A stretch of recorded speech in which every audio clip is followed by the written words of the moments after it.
There's a place buried beneath the earth where silence has weight, where nothing grows and the air hums like it's remembering something. It's not a temple, not a tomb, but it feels like both. In the heart of Switzerland, beneath the Alps and past the fences, lies a machine 17 miles wide, built to answer one question: what is everything made of? But on March 13th, 2015, the machine went silent. Not shut down, not offline, silent. For exactly 6 seconds, 28,000 sensors stopped reporting. Cameras didn't glitch, they captured nothing. Clock systems, independently synced by atomic time, all froze. The log files don't say error, they say gap. And that's not normal. Later, the engineers chalked it up to a sync issue. Just bad data, they said. But one technician quit that same night. He told a friend something was wrong with the reflections. He claimed he saw movement, but not in the room, in the glass. Like something was watching them from behind the screen. He left CERN, deleted his account, and vanished. Today, his badge number doesn't exist in CERN's archives. And that 6-second log file, it's not corrupted, it's been rewritten. To say maintenance. Because the machine didn't fail, reality skipped.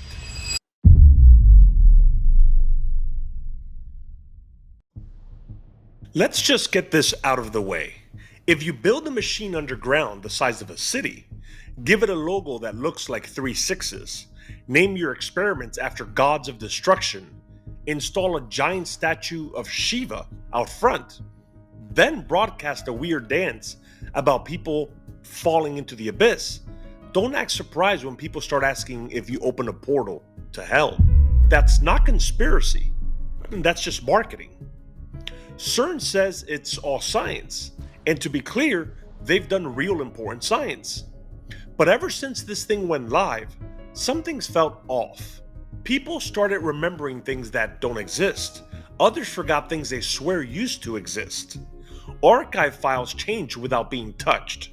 And a bunch of scientists at the facility started acting like they were trying to unplug the universe just to see what happens.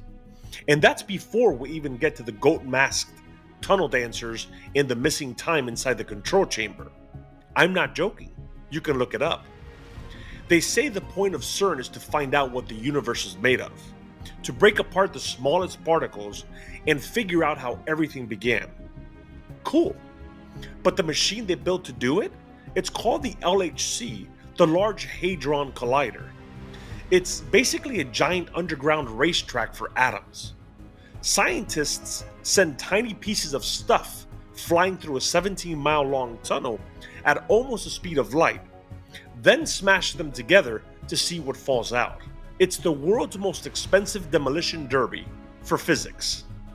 And it runs at 13 trillion electron volts, monitored by private security teams with zero public oversight. Now that's not a lab, that's a cosmic wrecking ball with a security clearance. And here's the part no one really wants to say out loud. CERN may have already done something they can't take back. Some of the scientists think they touched a different dimension. Others think time got bent.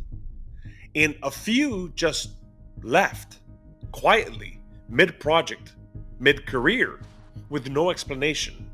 Meanwhile, we get press releases like, the proton bunches performed well today. No concerns observed.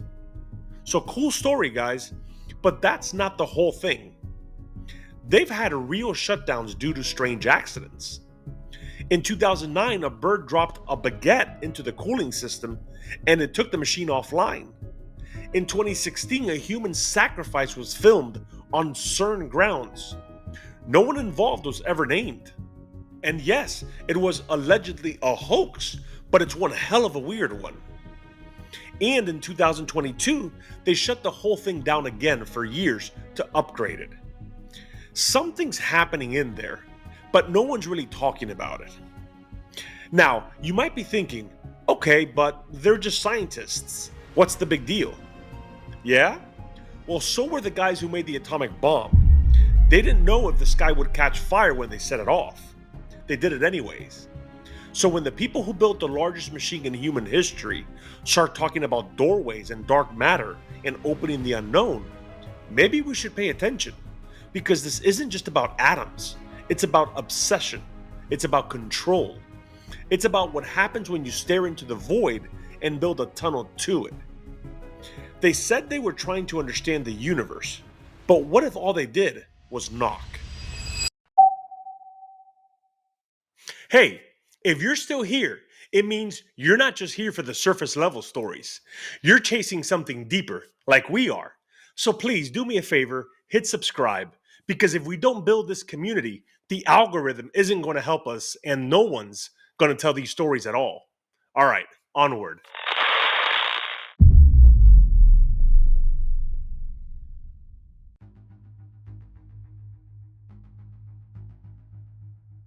Let's start with what they want you to know.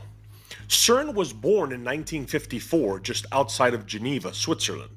It stands for the European Organization for Nuclear Research, although the acronym makes no sense in English because it's based on the original French name, of which I am not going to attempt to say it because I don't speak French and don't want to butcher it.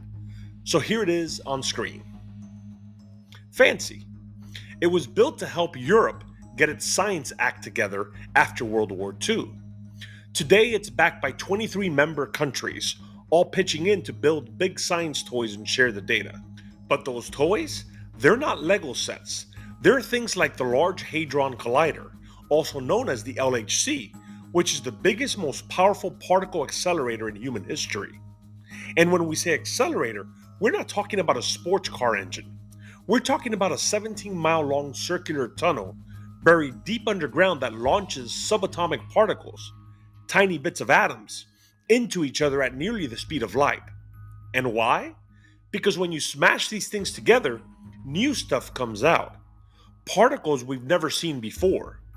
Particles that make up the fabric of everything. That's how CERN helped discover the Higgs boson in 2012, also known as the God particle. This is the thing that supposedly gives mass to, well, everything that exists.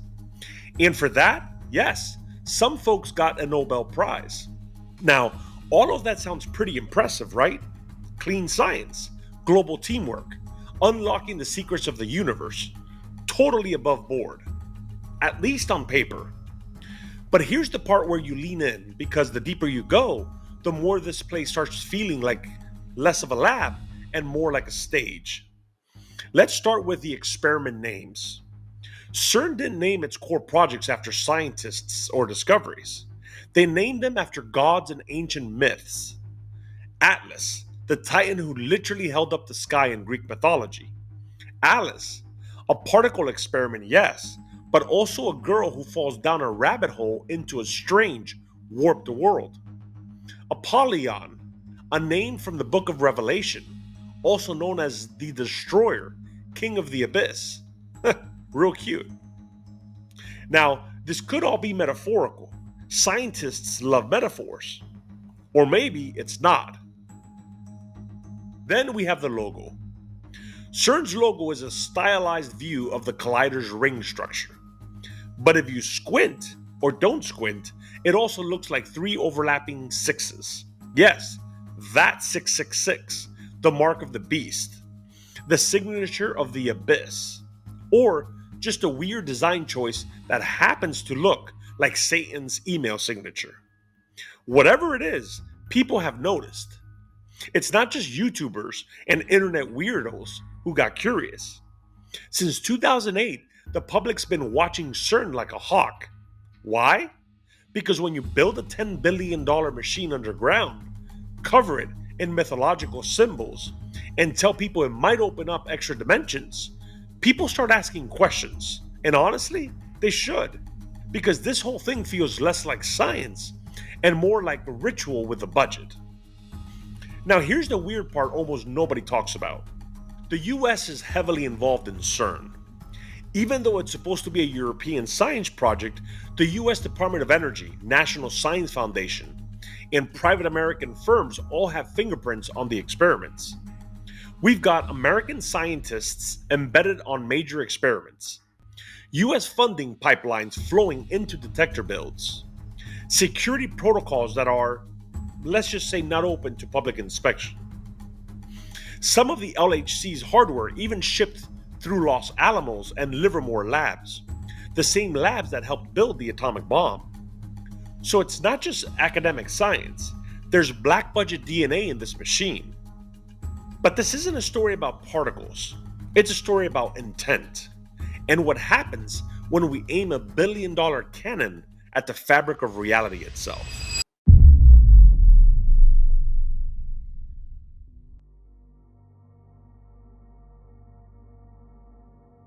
So let's say you're building the most advanced scientific facility in human history.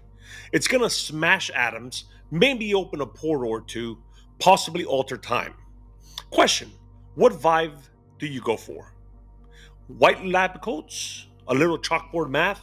Something NASA looking? Nope. CERN went with something closer to ancient cosmic temple meets eyes wide shut. Seriously. Let's start with Shiva. Right outside CERN's main office, dead center in the courtyard, there's a 7-foot bronze statue of Shiva, mid-dance, standing in a ring of fire. Shiva, in Hindu belief, is the destroyer of worlds, not metaphorically, literally. His dance isn't a peaceful waltz either. It's called the Tandava, and it symbolizes the cyclical destruction and rebirth of the universe. So yeah, perfect mascot for a place smashing the building blocks of reality together like Hot Wheels. Now, CERN says it's symbolic. India donated the statue in 2004. There's even a plaque that calls it a cosmic dance of subatomic creation, which is poetic. But here's a crazy thought. Why not use a symbol of peace, knowledge, or light? Why the destroyer? What are you expecting to destroy or summon? Enter the king of the abyss. The symbolism doesn't stop at Shiva. Let's talk about Apollyon. CERN runs its own servers, and one of them used to be named Apollyon. You can look this up in archived versions of their systems and network maps. Apollyon is from the book of Revelation, chapter 9, verse 11. That verse literally says, "And they had a king over them, which is the angel of the bottomless pit." In the Hebrew tongue is Abaddon, but in the Greek tongue hath his name Apollyon. So just to be clear, that's the king of the abyss, also known as the destroyer.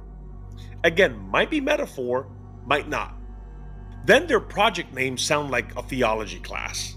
Let's run down some of the LHC's biggest experiments. First up, Atlas. In Greek myth, this guy literally holds up the entire sky. You have Alice, named after a girl who falls into a twisted mirror world. If this was just science, you'd expect names like Proton Smash Test 1 or Magnet Coil Study B.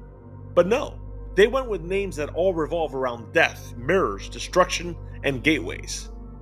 And if you're wondering if that's on purpose, yeah, it probably is. And then there's the Tunnel Opera. This is where it gets really bizarre.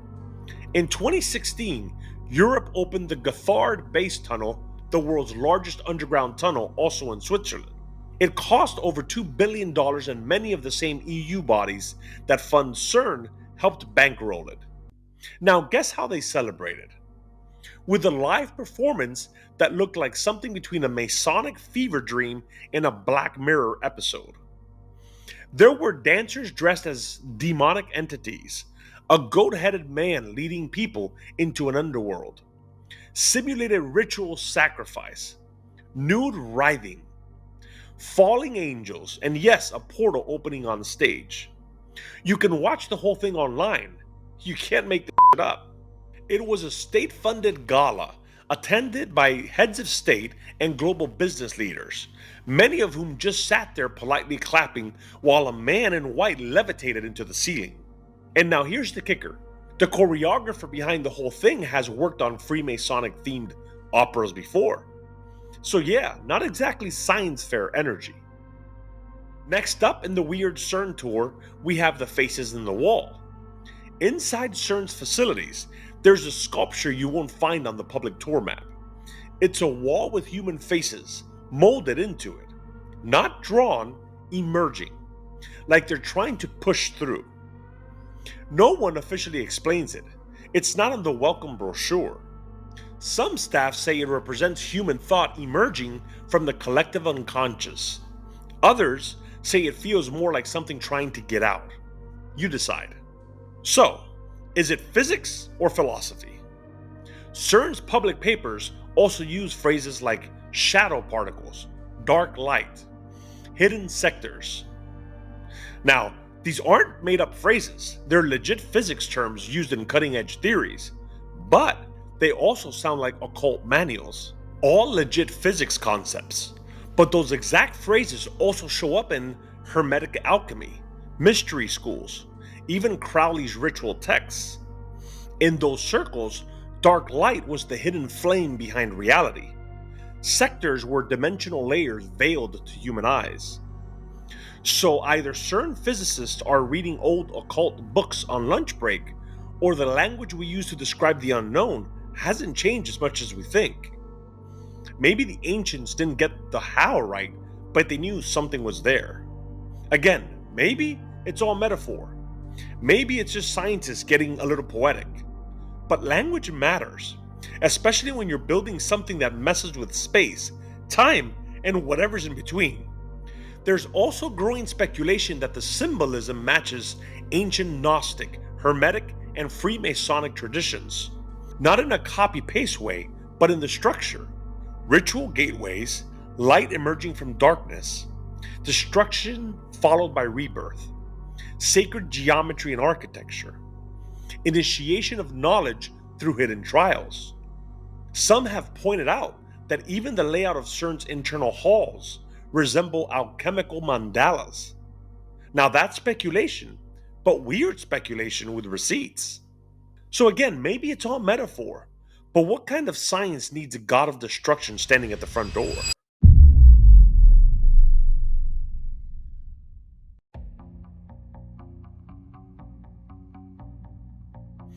Alright, so we've covered the myths, the statues, the names, the weird tunnel rituals. Now let's talk about the stuff that doesn't get mentioned on the tour.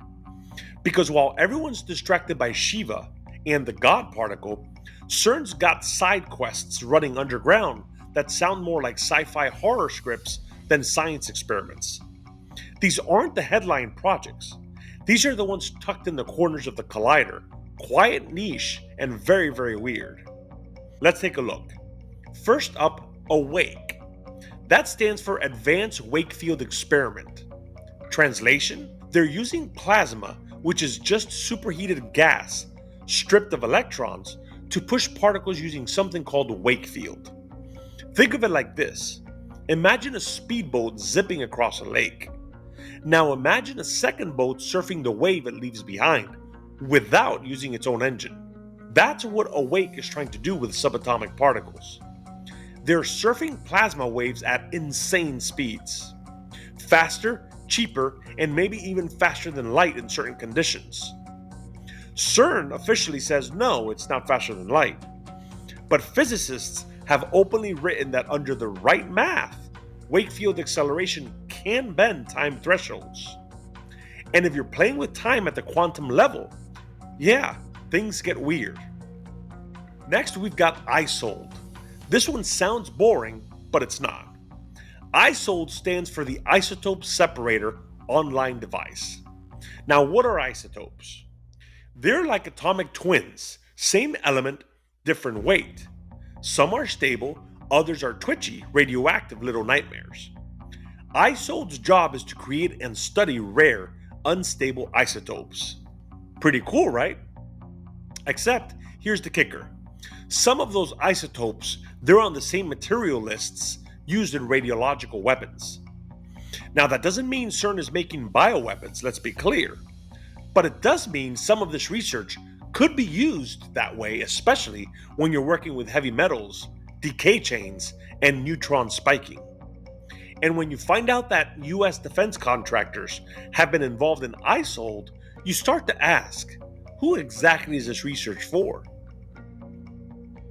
Then there's CAST, the CERN Axion Solar Telescope. It sounds cool, and it is. CAST is basically a giant magnet telescope that's trying to detect axions, which are tiny theoretical particles that might make up dark matter. These things are ghost level invisible. They don't react with light, they barely touch matter, and if they exist, they're everywhere, even inside you right now. CERN is pointing CAST at the sun to see if any axions are bleeding through. But here's where it gets fringe. Some believe axions could be messenger particles between dimensions. That they don't just float in space, they carry information through hidden sectors of the universe. Now, is that proven? No. But CERN scientists have publicly written that CAST's results could reveal new physics that challenge the standard model, which is science code for we don't know what we're going to find. Now let's talk totem. Totem stands for Total Elastic and Diffractive Cross-Section Measurement, which is a very fancy way of saying we're studying how protons don't hit each other. Seriously, they shoot particles at each other and then measure what didn't happen. Now that might sound dumb until you realize it's revealing ghost trails of matter. It's showing us how protons bend, scatter, and disappear into what they call diffractive states. Now, what about Na61 Shine? Na61 Shine is another one of those names that sounds harmless, but it's not. It stands for SHINE, SPS, Heavy Ion and Neutrino Experiment. In plain English, they're using heavy ions, basically fat atoms like lead, to try and recreate quark gluon plasma. That's the hot, chaotic soup that supposedly existed just after the Big Bang. And why? Because it's the only way to test what the early universe looked like before matter froze into protons and neutrons. Cool, but also terrifying. Because if you're recreating Big Bang conditions inside a particle tube, the margin of error is basically don't sneeze wrong. Now let's talk paper trail. Every one of these side experiments, Awake, ISOLDE, CAST, HIRAD MAP, they're all real. They all have public research papers, most with full datasets and nerd-level deep dives online. You just won't find them on the homepage. They're buried across CERN's internal servers and scattered across university-hosted mirrors. Which means, if you're not a particle physicist or a feral internet detective, you probably won't even know where to look. But they're there, all public, all real, just buried. We also know that US national labs didn't just shake hands with CERN. They built some of the most critical hardware. Fermilab, Brookhaven, and Berkeley Lab helped design and ship parts of the LHC's magnet systems, some of the most powerful ever made. Berkeley even recently delivered focusing magnets for the collider's high luminosity upgrade. These aren't side hustles, these are core components. Without them, the LHC doesn't run. Then you've got Lawrence Livermore National Lab, the LLNL. They didn't build the magnets, but they've been inside CERN's core experiments. LLNL researchers are official collaborators on both CMS and Atlas, the two mega projects where most of the universe's secrets are being squeezed out of the vacuum. In fact, they just shared in the 2025 Breakthrough Prize in Fundamental Physics, a big deal in the science world for their work at CERN. So no, Livermore didn't ship magnets, but they're knee-deep in the data, the analysis, and the math behind the biggest discoveries CERN's ever made. These aren't physics toys. They're weapons-grade machines, and the paper trail doesn't end in Europe. It runs straight through the US government and into the dark.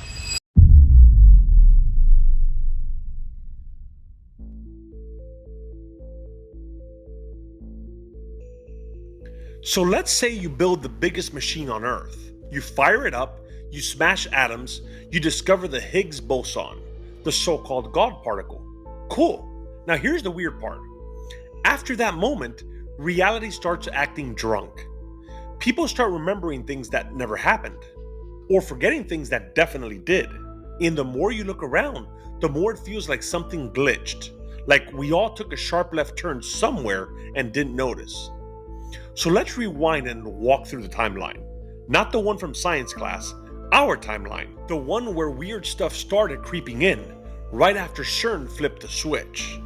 On September 10th, 2008, CERN fired its first successful beam through the LHC, aka the Large Hadron Collider. This was the moment the collider came to life. 17 miles of magnets, an underground tunnel so precise it had to be leveled to within micrometers. They sent particles flying around the ring at nearly the speed of light. But 9 days later, boom! A massive electrical fault fried part of the machine. They had to shut it down for 14 months. And some people say that short burst of energy may have been enough to do something. No proof of that, but it's where the suspicion begins. In 2010, CERN brought one of its stranger experiments online, ALICE. ALICE stands for a Large Ion Collider Experiment. It's the part of the LHC designed to smash heavy ions, like lead, together to recreate the quark-gluon plasma that supposedly existed just after the Big Bang. Translation: they made early universe soup in a tunnel. Not a metaphor. ALICE isn't your typical science project. Even its acronym feels a little too on the nose. As in, we just fell into Wonderland and now everything's backwards. Then on July 4th, 2012, CERN made history. They confirmed the discovery of the Higgs boson, a particle that gives mass to other particles. It was a huge deal. People in lab coats literally popped champagne on live TV. Nobel Prizes were handed out. But here's what nobody talks about. Right after 2012, the Mandela Effect exploded online. People started arguing about weird stuff. Berenstain Bears versus Berenstein Bears. Luke, I am your father versus No, I am your father. The location of New Zealand moving on the map. Human organs being in different places than we learned in school. Movie lines, logos, song lyrics, book titles, all subtly wrong. This wasn't fringe Reddit stuff anymore. It went viral. People were recording videos, crying, panicking, even accusing each other of gaslighting. By 2015, the LHC was hitting higher energy levels. CERN started colliding particles at 13 TeV, tera electron volts. That's 13 trillion electron volts. Enough to theoretically produce micro black holes, according to some interpretations of brain cosmology. CERN said it wouldn't be dangerous. They even wrote papers to prove it. But here's what they didn't publish. During this period, several unexpected results were noted in beam behavior. CERN's own logs mentioned unexplained anomalies, strange signal distortions, and this is a direct quote, data requiring reinterpretation. Interpret that however you want. In 2016, things got straight up bizarre. A video leaked showing people in black robes performing a mock human sacrifice at CERN, right in front of the Shiva statue. A woman kneels, another person stabs her, then they all scatter. It's filmed from inside the building on a phone at night. CERN's official response? It was a prank, staff having fun, no one got hurt. But here's the problem, no one was ever identified, no one was fired. The incident disappeared faster than you can say media blackout. Oh, and a few weeks later, another unscheduled shutdown. No clear cause given. Coincidence? Maybe. But that same year, Gotthard Tunnel launched with its now infamous goat-headed ritual performance, and several CERN-affiliated EU officials were in the audience. It felt like something was cracking. Then, from 2019 to 2022, CERN shut down the entire LHC for 3 years. The reason? A massive upgrade. When they brought it back online in 2022, it started colliding particles at the new record of 13.6 TeV. They said this would help discover new particles beyond the standard model. In normal people speak, we don't know what's out there, but we're gonna ram stuff into reality until it spits something out. And ever since then, Mandela Effect's claims have doubled. Some GitHub code archives now show modification timestamps from before the original file was created. PDFs and online documents get reported with shifted edit histories. Web archives randomly swap out old content and no one knows why. Geographic data inconsistencies show up in digital maps that vanish. And just to explain this for the rest of us who aren't basement coders, Git is a tool that tracks changes to files, mostly computer code. Think of it like a time machine for nerds. It shows you what changed, who changed it, and when it happened. GitHub is where that code gets stored online. It's like Dropbox, but for every version of every file ever saved. So when we say a file was edited before it was created, we're not being poetic. That's literally what the system showed. And the deeper we looked, the worse it got. Git and GitHub don't just store files, they record time. Like a forensic clock, they mark exactly when a file was created, changed, overwritten. But some developers started noticing anomalies. Files showing timestamps before creation. Commits appearing without users logged in. Snapshots that disappear, then reappear slightly altered. And these weren't just local computer glitches. They happened in the cloud, across mirrored systems with synced atomic clocks. So if you're wondering what a timeline glitch looks like in code, it looks like this. Not a memory, a signal. Scrubbed. And unless someone messed with the clock manually, that shouldn't be possible. Now let's pause here. The Mandela Effect might just be bad memory. Psychologists call it confabulation, filling in blanks with what your brain thinks is correct. And it's totally plausible. But when thousands and sometimes millions of people report the same wrong memory at the same time, something else might be happening.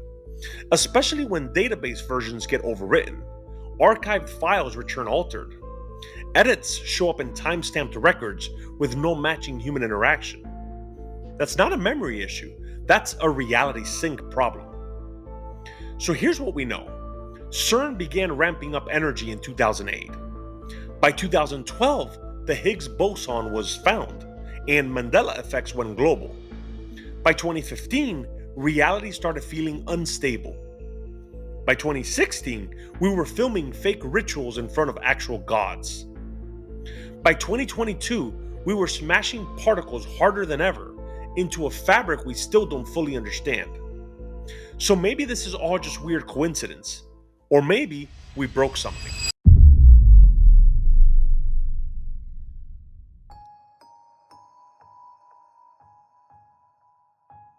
Okay, here's where things get cosmic. We're not talking about particles anymore. We're talking about possibilities. Because once you build a machine that smashes atoms together with more energy than a hurricane, you're not just playing with matter. You're messing with reality itself. Let's start with something called brain cosmology. Not brain with an I, brain short for membrane. This comes from string theory, a real but still theoretical model in physics. It says that what we think of as the entire universe might just be a thin sheet floating in a much bigger multidimensional space. Picture our universe like a bedsheet. Now imagine another bedsheet right next to it. They can float side by side, never touching, unless something rips through. And what rips through? Energy. Lots of it. Which just so happens to be what CERN is pumping into the ground beneath Switzerland.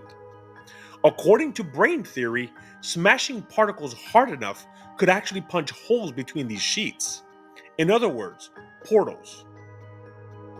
Now before we go further, what the hell is a brain anyway?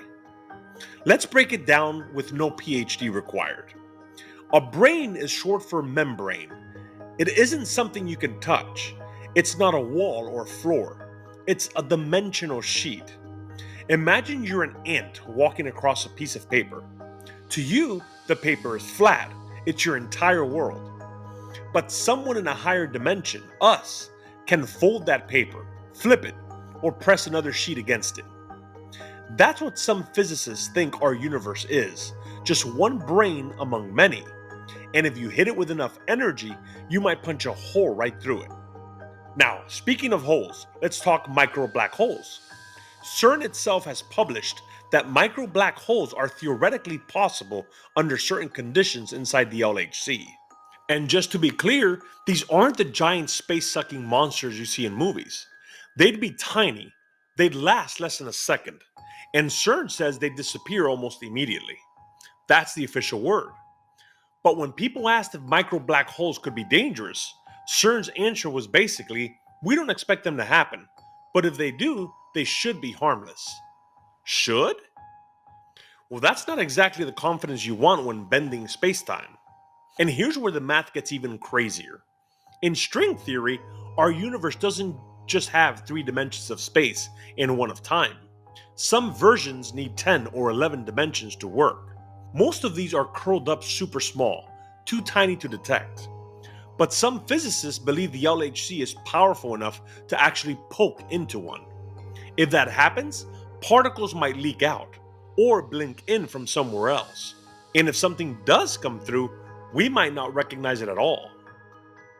Alright, now hang on, because this next part sounds like science fiction, but it's real. Let's talk about D-Wave. D-Wave is a Canadian company building quantum computers, and their founder once said this on stage. With a D-Wave system, it's as if you're tapping into the shadow of parallel universes and pulling out the answer you need. He wasn't being metaphorical, he meant it literally, and it lit the internet on fire. Till this day, physicists still debate whether he was exaggerating or accidentally telling us something we weren't supposed to know. And here's the weird part. D-Wave isn't just some startup. They've got military contracts, intelligence ties, and they're playing in the same sandbox as CERN. Some say they're not just playing, they're picking up where something darker left off. So there's a fringe theory floating in deep forums and esoteric circles that CERN isn't just playing with particles, it's trying to see through time. Some say the Large Hadron Collider is the modern reboot of the chronovisor, an alleged Vatican device from the 1960s that could tune into past events using electromagnetic harmonics. It's totally unproven, totally denied, but what would it take to build a device like that if it were real? Well, you need insane magnetic fields, radiation shielding, harmonic resonators, and massive power fed into structured geometric pathways. Sound familiar? Because that's literally CERN. In 2009, Sergio Bertolucci, who was CERN's director of research at the time, told reporters, I quote, "Out of this door might come something, or we might send something through it." Let me repeat that. The guy running research at the biggest machine on Earth literally said, "We may open a doorway." Later he walked it back, said it was just about data exchange. But sure, just a metaphor. Come on, who says that? Especially when your whole job is about keeping reality from falling apart. Back in 1935, Einstein and Rosen came up with the ideal of bridges through spacetime. We call them wormholes now. Basically, if you bend space like a piece of paper and punch a hole through it, you might be able to connect 2 distant points instantly. These are called Einstein-Rosen bridges. And guess what? Some physicists believe the LHC could produce the conditions needed for one, at least for a moment. Even Stephen Hawking warned that the LHC could create tunnels in spacetime under certain conditions. And then he added something dark. He said if we mess with the vacuum of space the wrong way, it could cause something called vacuum decay, which translated basically means goodbye universe. But sure, let's keep flipping switches. So here's the big question. What if the Large Hadron Collider wasn't built just to look at particles? What if it was a key? A key meant to knock on the walls of reality, not just to understand it, but to open it. Maybe they don't know what's on the other side, maybe they don't care. Because in science, being first is often more important than being right.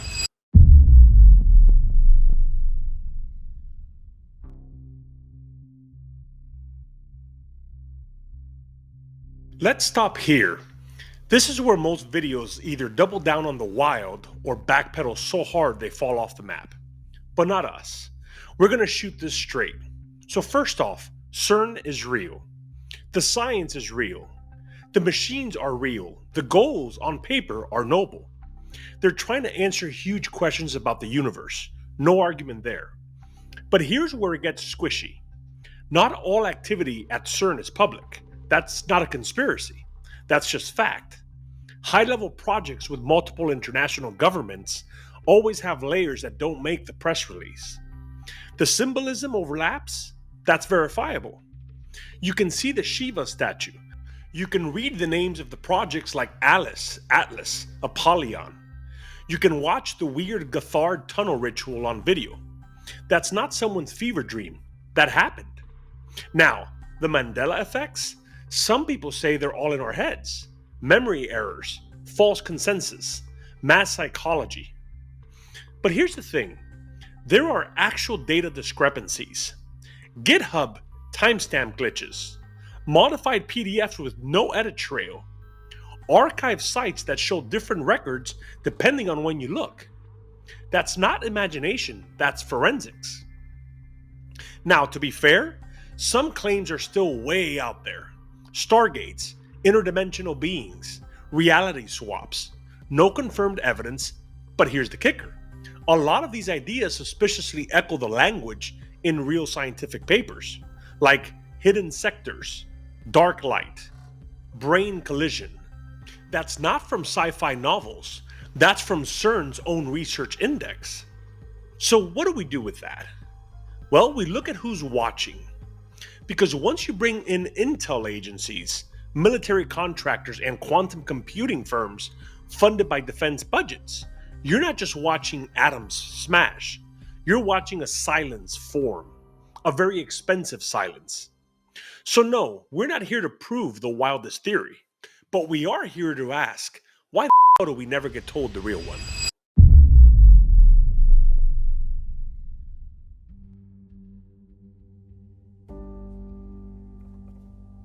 After all that, we need to breathe.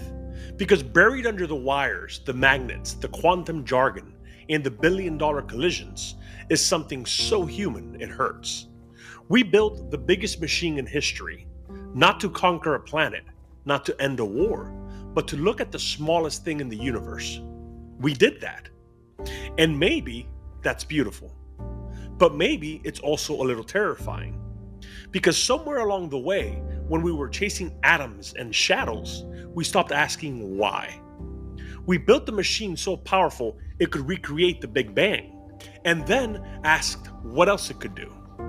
We tore holes in time looking for ghosts of particles that might not even exist. We called it progress, and we called anyone who questioned it crazy. But here's the thing no one wants to admit. If they opened a doorway, who decides what walks through it? What if there's no applause at the end of this discovery? No medals, no light bulbs, no triumphant moment where everything finally makes sense? What if we pull the thread and it just keeps unraveling? Because the scariest thing about CERN isn't the collider, isn't the Shiva statue. It isn't the timelines or portals or even the void. The scariest thing is what we're willing to break just to see what's on the other side. All right, folks, if you made it this far, thank you for not being afraid to ask the big questions. And if you want to support this kind of work, you can do it for as little as $3 a month over at patreon.com/Divergent Files. Because while the algorithm's busy giving 3 million views to a cat that accidentally belly flops into a swimming pool, this truth barely sees daylight. So hit subscribe, tap like, and share this with someone who still believes questions are worth asking. Let's fix the signal. Until next time, stay curious, stay grounded, and remember, no matter what they tell you, the truth is still out there. These investigations are powered by those who believe truth still matters. Thank you to our Patreon supporters. Join the mission at patreon.com/Divergent Files.